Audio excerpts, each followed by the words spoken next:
Welcome back. Bulletin का बाकायदा आगाज करें और सबसे पहले बात करें army chief general Syed Asim Munir का कोयटा गैरजन का दौरा। आर्मी चीफ को यूब में होने वाले हालिया दहशतगर्द हमले से मुतालिक ब्रीफिंग दी गई। आर्मी चीफ ने जख्मी जवानों की इयादत की। आर्मी चीफ ने शोहदा को खराज अकीदत पेश किया। ISPR का कहना है अफवाज पाकिस्तान को अफगानिस्तान में TTP की महफूज पनागाहों पर शदीद तहफुजात हैं। पाकिस्तान में दहशतगर्दी की कार्रवाइयों में अफगान शहरियों का मुलविस होना बायसे तशवीश है। उम्मीद है अफगान अबूरी हुकूमत अपनी सरजमीन किसी के खिलाफ इस्तेमाल नहीं होने देगी। ISPR के मुताबिक दहशतगर्दों के खिलाफ ऑपरेशन बिला इम्तियाज जारी रहेंगे। मुसल्लह अफवाज दहशतगर्दी की लानत को जड़ से उखाड़ फेंकने के लिए पुरअज़्म है। आर्मी चीफ ने कहा दहशतगर्दी की कार्रवाइयों में अफगान शहरियों की शमूलियत तशवीशनाक पहलू है। इस तरह के दहशतगर्द हमले नाकाबिले बर्दाश्त हैं। इन हमलों पर सिक्योरिटी फोर्सेस की तरफ से मौसर जवाबी कार्रवाई होगी। मुसल्लह अफवाज को अफगानिस्तान में TTP की महफूज पनागाहों पर तहफुजात हैं। तवक्को है अफगानिस्तान हुकूमत अपनी सरजमीन को दहशतगर्दी के लिए इस्तेमाल की इजाजत नहीं देगी। अबूरी हुकूमत दोहा मुआहदे में किए गए वादों पर अमल दरामद यकीनी बनाएगी। तो दूसरी जानिब वज़ीर आज़म शहबाज शरीफ ने चश्मे 5 न्यूक्लियर पावर प्लांट का संग बुनियाद रख दिया। मियावाली में चश्मा न्यूक्लियर पावर प्लांट 5 का संग बुनियाद रखे जाने की तकरीब से खिताब करते हुए वज़ीर आज़म शहबाज शरीफ का कहना है कि पाकिस्तान और चीन के दरमियान दीरीना दोस्ताना ताल्लुकात हैं। उनका कहना है कि चश्मा न्यूक्लियर पावर प्लांट पाकिस्तान और चीन के बाहमी ताउन का इकास है। चश्मा न्यूक्लियर पावर प्लांट 5 एक अहम संग मील है। वज़ीर आज़म शहबाज शरीफ ने कहा कि अफवाहें फैलाई जा रही थी कि पाकिस्तान डिफॉल्ट कर जाएगा। मुश्किल वक्त में दोस्त ममालिक ने ताउन किया। उन्होंने कहा कि ताउन की कहानी चीन की मदद के बगैर नामुकम्मल है।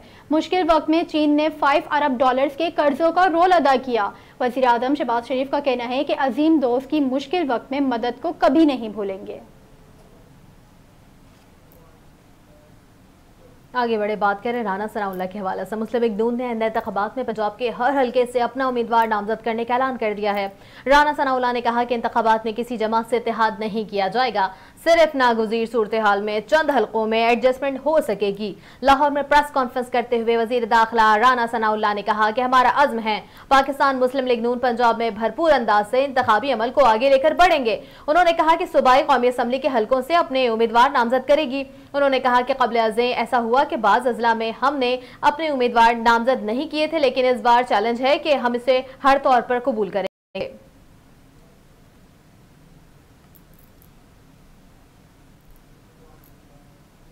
चीफ जस्टिस पाकिस्तान उमर अता बंदियाल का तकरीब से खिताब करते हुए कहना था कि हर चीज़ की जिम्मेदारी हुकूमत पर छोड़ना दुरुस्त नहीं। कुछ चीज़ों में सही और गलत का पैमाना माशरा खुद तय करे। उनका कहना था कि इस्लाम खानदानी निज़ाम को मजबूत बनाता है। एक नस्ल पहले तक रिश्तेदार एक दूसरे की ताकत होते थे।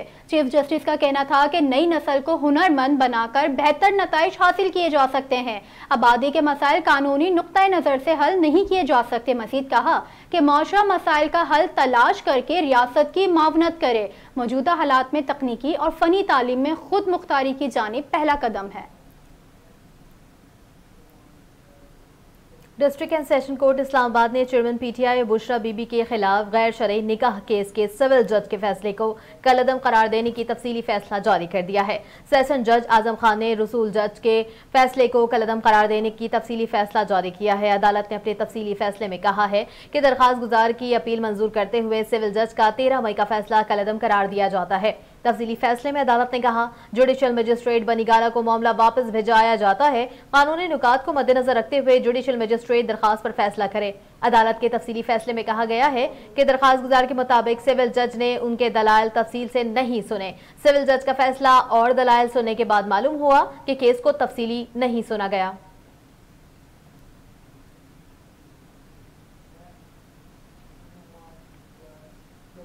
वज़ीर इत्तलात सिंध शर्जील इनाम मेमन का कराची में मीडिया से गुफ्तगू करते हुए कहना था कि धाबीजी स्पेशल सनअती जोन मंसूबा एकड़ पर मुश्तमिल है। पूरे पाकिस्तान और खित्ते के लिए यह मंसूबा इंतहाई अहम होगा। शर्जील इनाम मेमन का कहना था कि कल इस मंसूबे का बाकायदा इफ्तिताह होगा। CPEC में इस मंसूबे को शामिल किया गया है। उनका कहना था कि मशीनरी इंपोर्ट करने की सूरत में कोई ड्यूटी नहीं लगेगी। मुल्क की तरक्की नौजवानों को रोजगार फराहम करना चाहते हैं।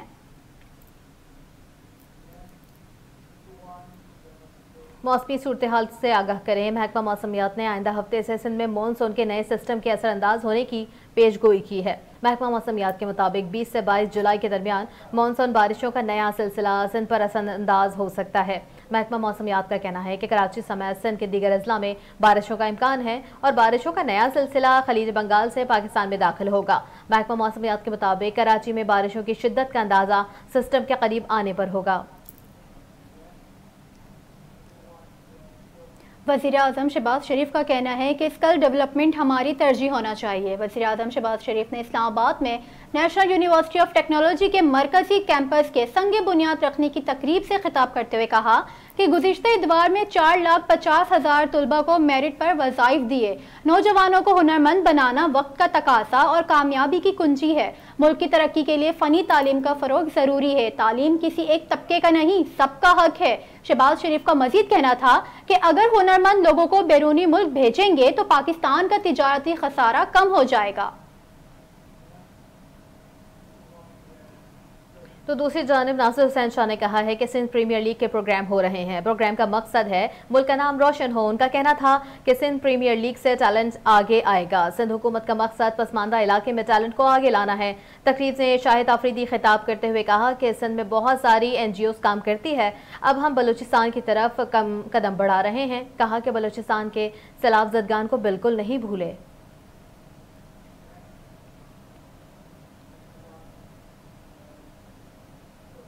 IMF के डायरेक्टर कम्युनिकेशन का कहना है कि पायदार मुआशी इस्तेकाम के लिए पाकिस्तान की हमेशा मदद करने के लिए पुरअज़्म है।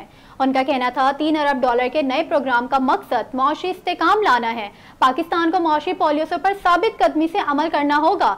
IMF ने कहा कि नए प्रोग्राम की कामयाबी और अवाम की मदद के लिए यह अहम होगा। प्रोग्राम का मकसद बैरूनी अदायगियों की ज़रूरियात यकीनी बनाना है।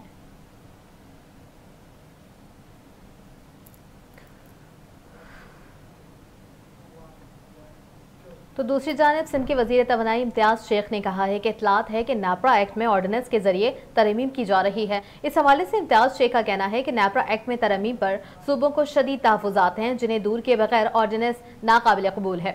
सूबाई वज़ीर ने कहा नैपरा एक्ट में तरमीम से सूबों की हक तलफी होगी। इम्तियाज़ शेख का मज़ीद कहना था कि तरमीम से कबल स्टेक होल्डर्स और सूबों को एतमाद में लिया जाएगा।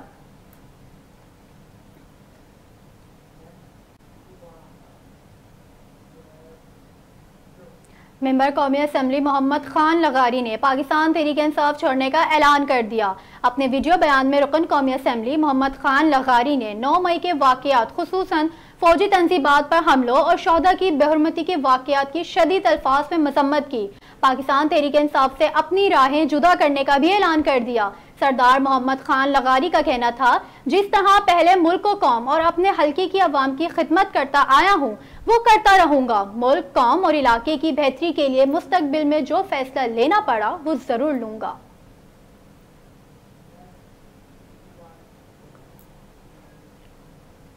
खबर यह है कि कस्टम्स के लापता होने वाले 2 अफसरान को इस्लामाबाद जाते हुए गिरफ्तार कर लिया गया है। वफाकी तहकीकाती इदारे के हुकाम के मुताबिक कराची से लापता होने वाले कस्टम्स के 2 अफसरान तारिक महमूद और यावर अब्बास को गिरफ्तार करके उनके खिलाफ मुकदमा दर्ज कर लिया गया है। दोनों अफसरान को इस्लामाबाद जाते हुए गिरफ्तार किया गया।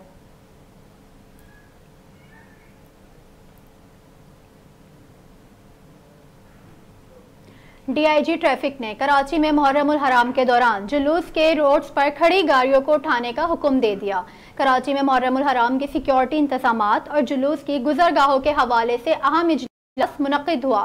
तर्जुमान कराची ट्रैफिक पुलिस के मुताबिक इजलास DIG ट्रैफिक की ज़ेर सदारत DIG ट्रैफिक ऑफिस में हुआ। इजलास में मुहर्रमुल हराम से मुतालिक सिक्योरिटी और दीगर उमूर से मुतालिक तफसीली जायजा लिया गया। DIG ट्रैफिक ने हिदायत की कि जुलूस के रोड्स के आसपास खड़ी गाड़ियों को फौरी तौर पर लिफ्ट किया जाए।